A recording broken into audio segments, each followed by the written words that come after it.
you aren't willing to risk everything to build a better country, then you do not belong here in the first place.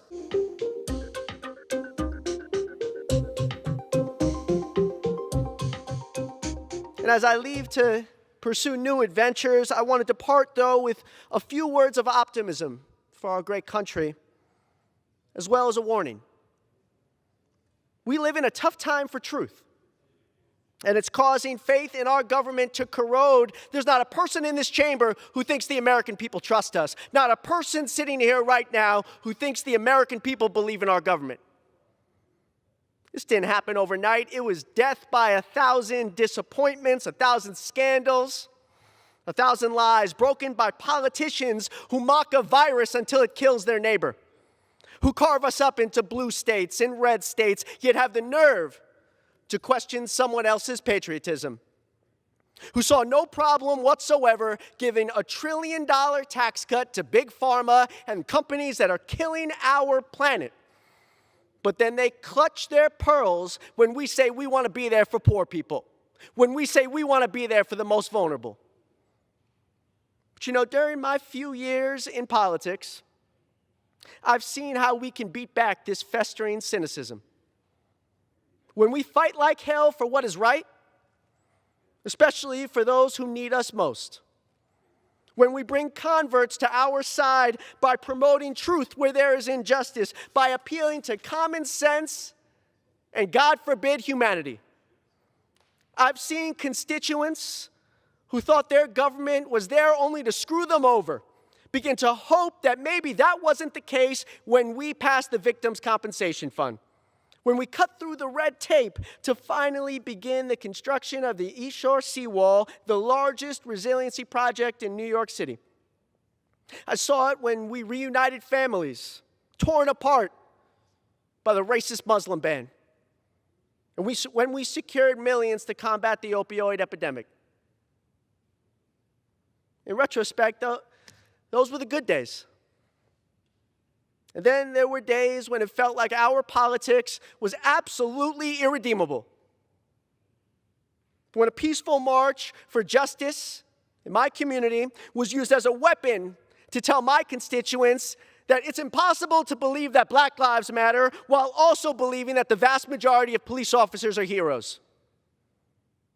Those marchers were called thugs. They were called rioters, just for believing that peaceful protests could change this country. The public was told that their movement was dangerous, not something you should listen to, but something you should be afraid of.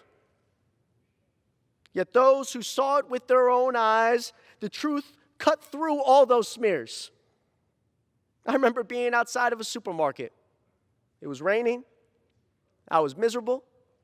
An off-duty police officer came up to talk to me. He assured me he was no Democrat, but he'd been working that day of the march. Been skeptical, but those young men and women, they changed his mind, and he was proud of them. That officer saw past the lies, past the differences others have used to divide us.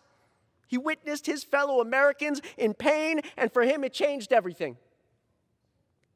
In typical Staten Island fashion, though, right after, he told me he wasn't going to vote for me and that I was going to lose for 1,000 other reasons. But conversations and conversations like that, they've refreshed my memory, my faith that this country can one day live up to its promise.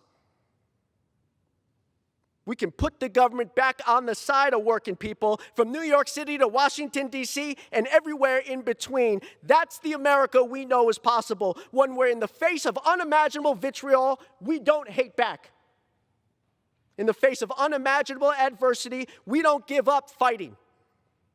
Until it doesn't matter what you look like or where you come from, but in this country, you can accomplish your dreams. A safe America, a just America, our America.